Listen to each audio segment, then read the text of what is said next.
Hey. Hey, so today we're here with another episode of Hold My Protein. Watch this. And today we're going to talk about injuries. We are coming to you from our awesome space in Milford, New Hampshire. You can see our beautiful window behind us, and our little penis is there too. Big penis. Big penis. Is it a big penis?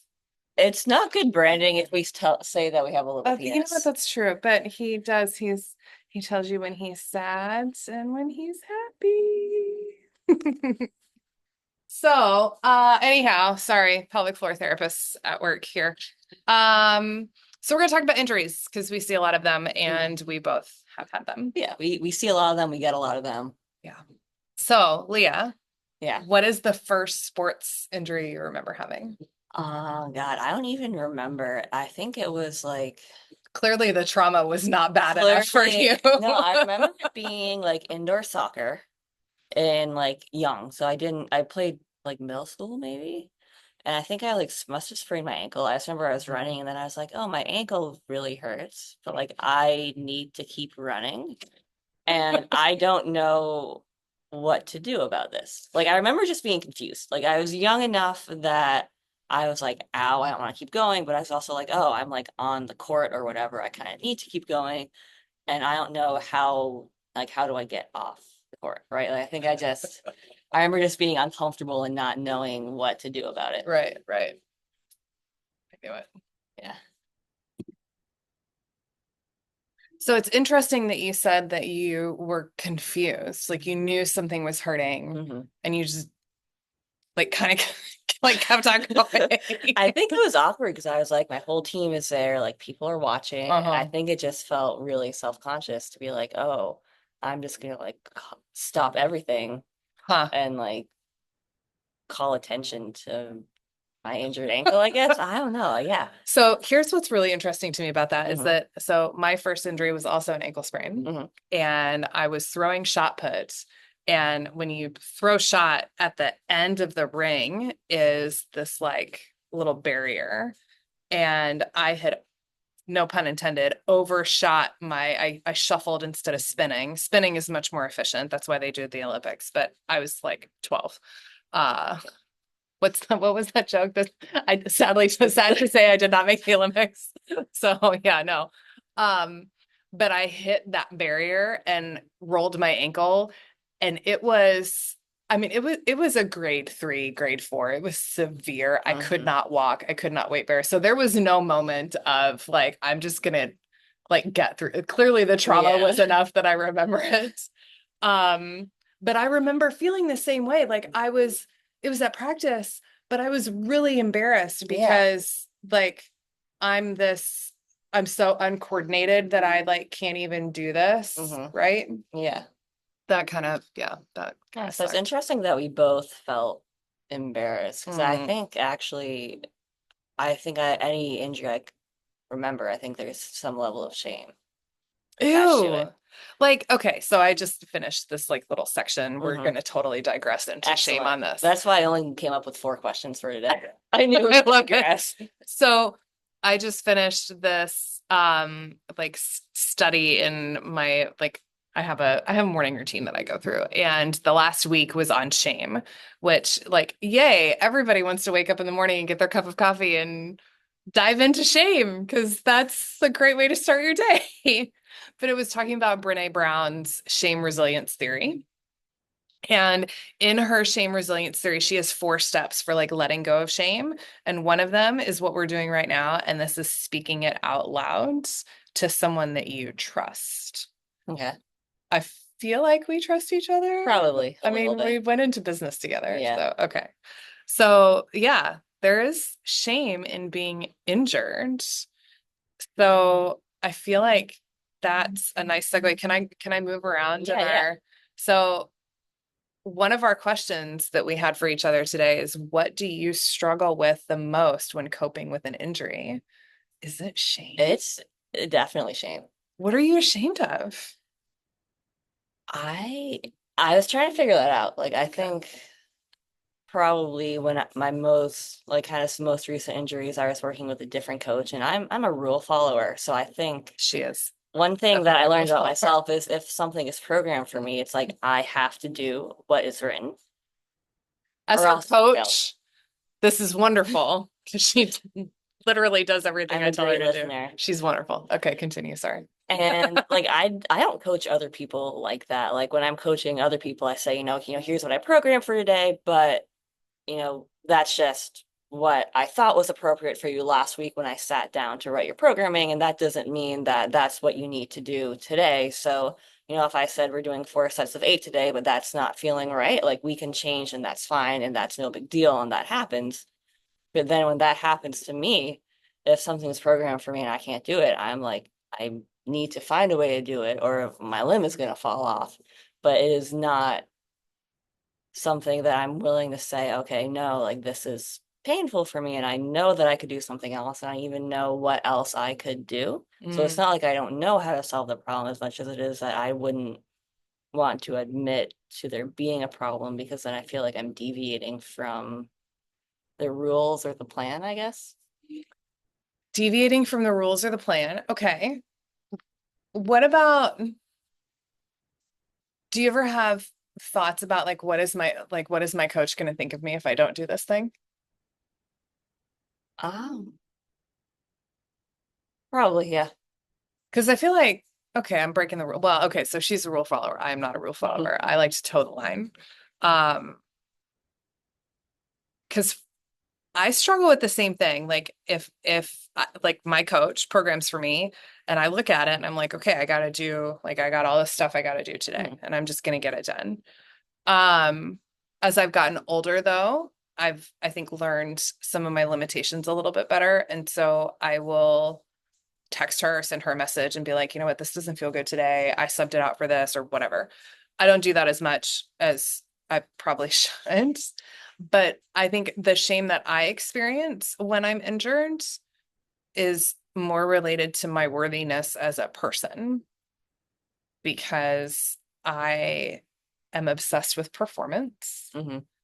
And if I'm injured, then somehow I didn't perform effectively. Okay. And now my performance is not what it should be. Therefore, I must not be worthy, Yeah, which as I say that out loud, like that's a little messed up. that's a pretty messed up way to think. But that kind of goes well with what we were talking about last week in Hmm. terms of our value. And I Yeah. think getting injured can really derail how you value yourself in Mhm. ways that you weren't expecting. Oh yeah, for sure. Like let's take that to like what injury have you had that has impacted you the most? Mhm. Like what's been your worst injury? Worst injury.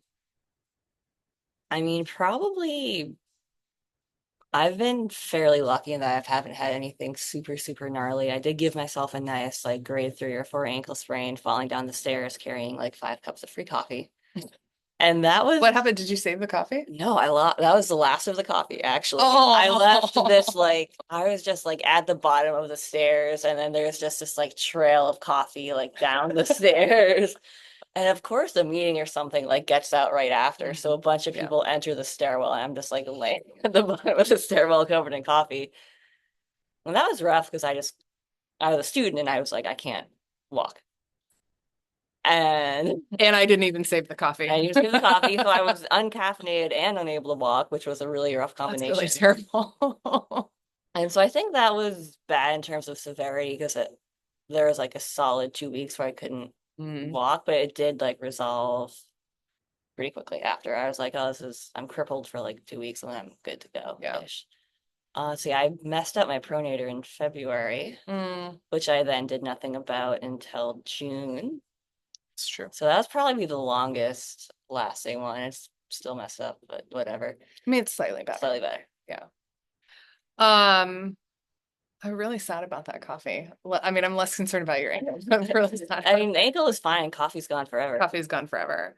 So it's interesting with that, like your injury is wrapped up not only in like I fell down the stairs and sprained my ankle, but it's also you obviously had coffee for other people I mean, we talked about your coffee consumption this morning, and Leah drinks 40 ounces of coffee every day. I have 2 cups of coffee a day. Two of these, 20 ounce. But yeah, 2 cups. Okay. So I don't know. I think in terms of shame, like you were doing something for other people. So like I let these people down because I spilled all of this coffee. And then also now I need help because I like literally can't walk. Hmm. Um, that's so messed up that we think that way. And I think also with being a PT, I think the expectation is that like we think other people think that everything in our body works perfectly all the time. And if something goes wrong, we can just fix it right away, which I'm sure other people don't actually think of us. But I think that we kind of create these perceptions that other people have of Mm, us that yeah. are probably not true, but that I think add to the shame and the pressure that can come with being injured. Yeah. I think we definitely do that to ourselves. We kind of create this persona that, here I am. It's like do as I say, not as I do, right? So here I Mm. am telling you all the different ways that you can either rehabilitate or prevent injury while I may or may not do those things on my own. And then here I am getting injured and wait a second, aren't you? And I've had people say that. I've had people say, wait a second, aren't you like, don't you know better? So now we're adding a layer of, like I can hear like this little girl Megan can hear, you should know better. Hmm. Yeah, I do know better, and also it just like happened. So, like anybody who listens to this who knows me at all, for the last 2.5 years knows that I was in a really bad car accident right after we moved here, which would definitely be the injury that I've had that's impacted me the most.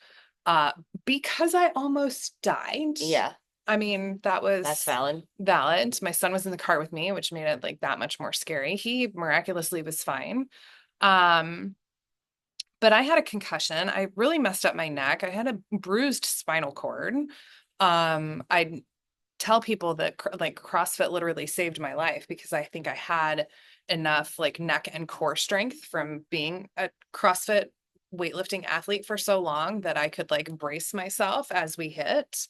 But after that happened, I think part of it was my concussion and like just the pain I was in.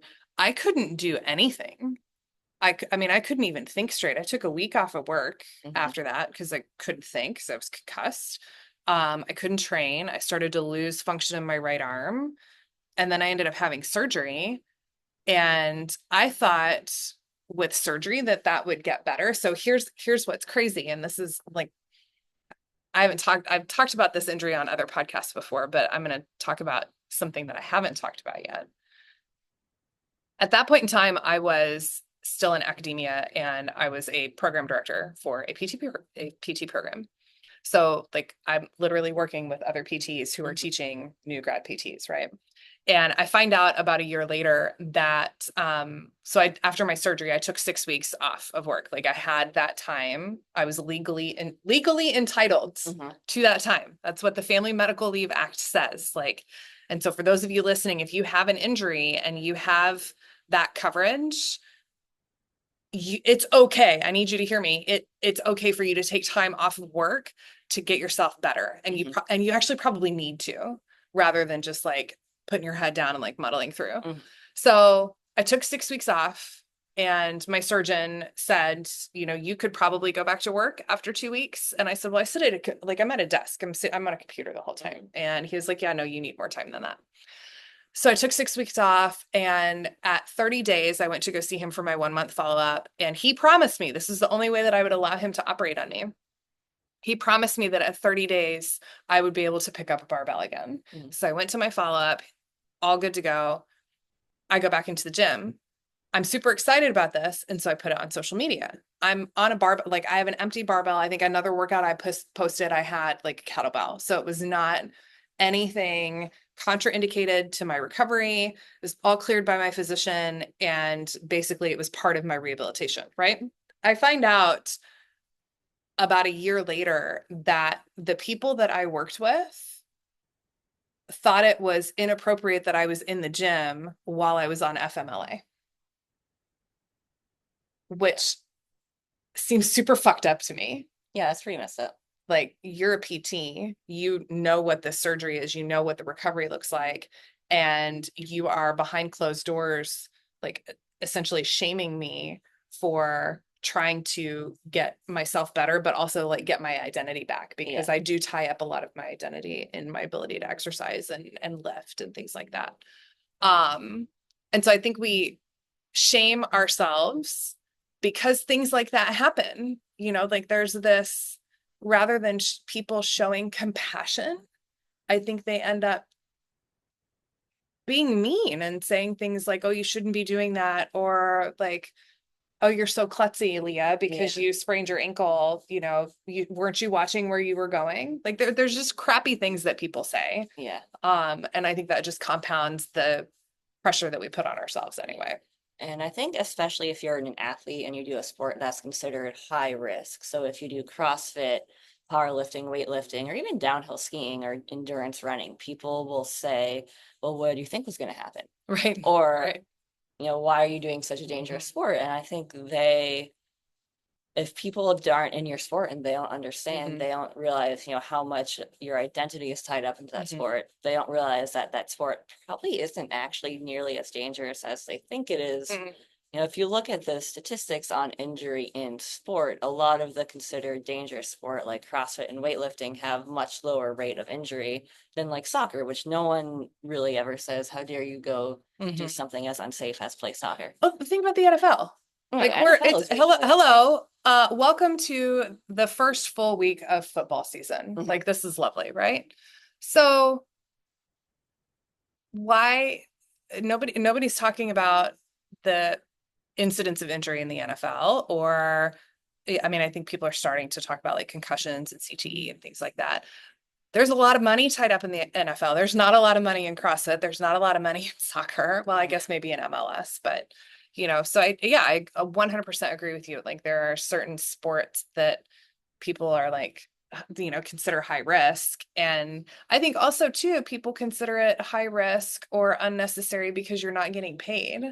Like that's a big kind of source of contention, I think, in the masters CrossFit space, is that a lot of us pay our own way. We have full-time jobs outside of training. We have kids, we have families. This is nothing bad against the professional, like under 35 CrossFit athletes who are sponsored and, actually have, like that's how they make their money. They're far better than I am. So, like, go get after it. But we still, like, we train just as hard. Does that mean that, like, I shouldn't, after an injury like mine, I guess what it made me feel like it made me think that people thought it was inappropriate for me to want to get back to the level of competition that I was in before because I'm not earning money from it. Yeah. Yeah. So people who aren't professional athletes are still athletes. Right. Like if you are someone who considers himself a slow runner or not very strong or not very good in the gym, that doesn't mean that you're not an athlete. Mm-hmm. And it doesn't mean that your injury is any less important or valid because you're not a professional athlete. Right. It was a big push when I was in my PhD program and this whole concept of tactical athletes came out. Mhm. And so working with police, military law, like law enforcement, ambulance, paramedics, those people are athletes. And arguably are getting paid for it, right? Because they're compensated for Mhm. their jobs by like the city or the town or whatever they work in. But the demands of their job are such that it's very high risk for them to get injured. I would also argue, and I can't remember who I had this conversation with in the last year or so, but I would also argue people who like work in heavy manual labor jobs, they are like industrial athletes, and they injure their backs or they have ankle sprains or knee injuries or shoulder injuries, and so they are being paid for it and still need to receive the same compassion and healthcare that a professional athlete would need, Mhm. because that is their job. They are a professional athlete. It's just not what we typically would think of as a Yeah. professional athlete. Yeah. And kind of related to that, like what are some things that you see your patients struggle with a lot when it comes to being injured? I think two things. I see people either afraid to move, Hmm. like, like, oh, I'm injured, therefore I need to not move because I don't want to make it worse, or unwilling to make adjustments so that they can continue to exercise. So, like, especially like working with CrossFit athletes. Um, the thing that I love about CrossFit is that it is infinitely scalable. So you can take any CrossFit workout if you know what you're doing.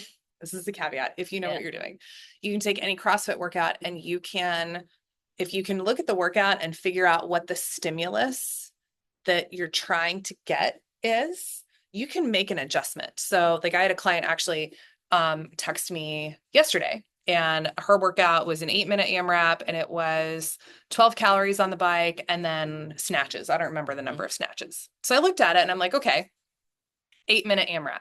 So we're operating in a time domain. So you have this period of time and you need to get as many reps as you can in this period of time. So it needs to be relatively quick because 8 minutes, and that's not a long time. Yeah. Okay. And then 12 calories on the bike. Average person, average woman should be able to get 12 calories on an assault bike in a minute or less. Yeah. And that's booking it. But that's, again, we're in that 8-minute time Yeah, domain. you're at that book and it kind of pace. She's got a like wrist elbow thing. And so I was trying to think, I was like, okay, snatches. So the stimulus that whoever programmed that is trying to achieve is a rapid hip movement, because that's what snatching is with the bike. So we're thinking explosive movement, and then the bike is really just there to kind of piss you off, Yeah. right? Well, she can't snatch. So I'm trying to think in my head, like, what are some explosive movements that would work so that she can get the same stimulus?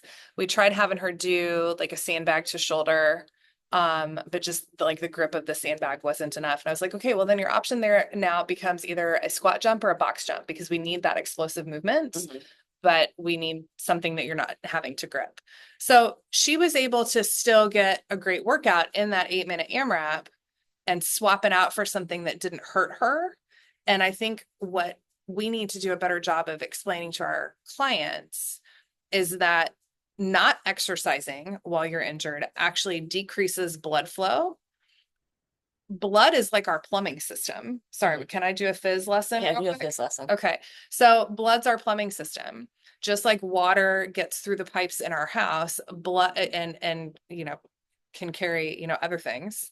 Um, blood is going to carry nutrition, healing cells, like other cells within the immune and inflammatory systems that are designed to eat away tissue that we don't want to be there anymore and help heal an area.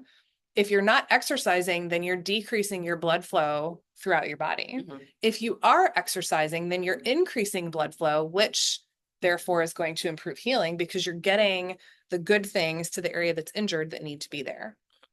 So I think people really struggle with that. And I think that's one thing that we do here really, really well. We have clients that will do just what this one did. Like, I'm going to text you what the workout is and we'll give you an option and, keep you safe and help you continue to exercise. Yeah. Yeah. Yeah. How about you? I would say that's definitely it. People tend to either, not want to move at all or not change anything. Or I would say, patience. I think the thing that Mm, takes yeah. people struggle with, it takes, anywhere from 8 to 12 weeks for the body to really meaningfully change. Hmm. And that's a long time, especially if, Yeah. your identity and your mental sanity are all kind of tied up in training how you're used to training. So I think some people will really go crazy when, it's been a week and they're not back to normal. Yeah. And I think the other thing people struggle with a lot is kind of the natural ups and downs of recovery. Like it's rarely that every day feels perfectly a little bit better than the next. Usually you feel a little bit better, you flare something up, you feel a little bit worse, then you kind of feel better again. I Yeah. think a lot of people, when things flare up, they start to really doom spiral and thinking, they'll never get better. They Yeah. undid all their progress. The world is ending. They're a big medical mystery that can never be solved.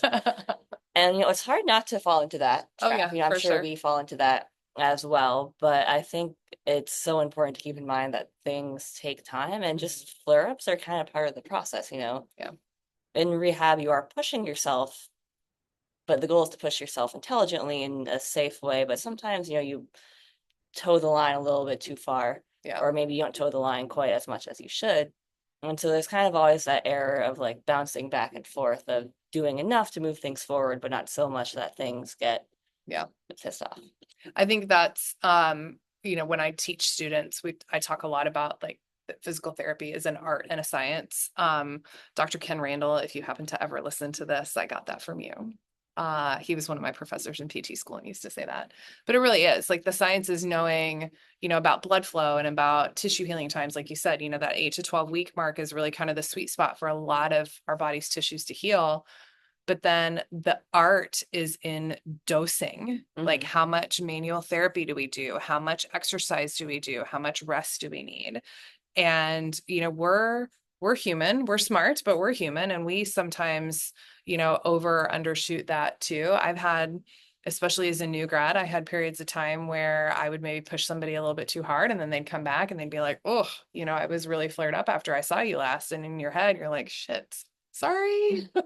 I thought you could handle it, but clearly not. And then you just make adjustments, encourage them, make adjustments and move on. And I think that's something that we can all, even now, like I've been a PT almost 20 years and I still have moments where that will happen. And I think we just all need to have a little bit more patience Yeah. with ourselves, and give ourselves some grace, realize that injuries are going to happen. Hmm. And there are people out there who can help you navigate them. And most PTs went to PT school because they navigated their own injury. So I think it's really hard to find a PT who hasn't had an injury. Yeah. And maybe if you're trying to find a PT, maybe that's a question you ask. Like, have you been injured before? Do you actually know what this experience is like? Because I think we get a lot from each other when we have a shared experience Yeah. than if we don't. I would agree. Yeah. And so with that, I think we're going to wrap up for today. Thanks Yeah. for joining us, and we'll see you next week. All right. Hey, Leah, Yeah. hold my protein. Watch this.